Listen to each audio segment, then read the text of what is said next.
Ukaguzi wa viongozi wa North-Eastern Congo Union Mission NECUM umehitimishwa ndani ya North Kivu Field mjini Beni Sabato ya tarehe 13 Septemba 2025. Kwenye uwanja wa kanisa la Mabolio, mbele ya umati wa waamini wa Kisabato kutoka Station Beni na Bungulu, Mchungaji Kahindo Kyusa Dieudonné, presidenti wa NECUM, alidadavua siri za wanafunzi wa Yesu katika utume.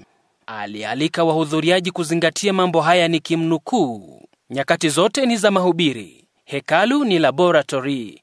Mahubiri huanza nyumbani. Kila mmoja na ashirikishwe kazini. Wanafunzi wa Yesu hawakusimamishwa wala kusimamisha kuhubiri. Injili ya Yesu ndiyo suluhisho kwa matatizo.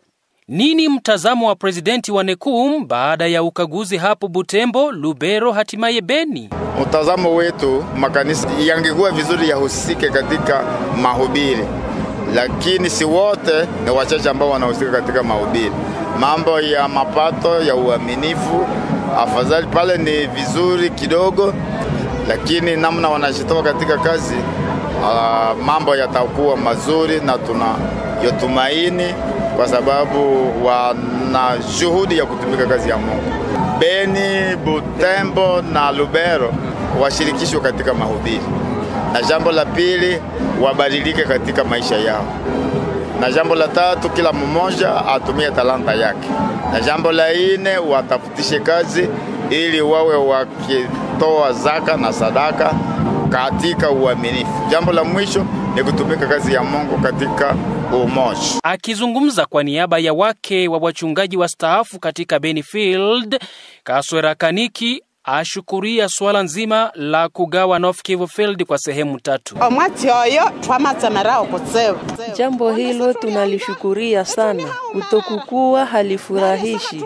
Ina maana kwamba tunayo furaha kwa sababu ujumbe wa Kiadventista utakuwa wenye nguvu.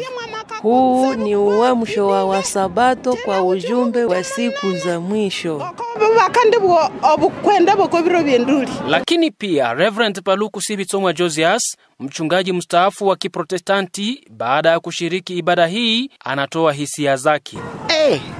Maanake somo imenibariki sana, kwa sababu ilikuwa inasema kuko maneno 8 ambayo inatupelekea funguo za kufungulia watu mbinguni, ufalme wa mbinguni.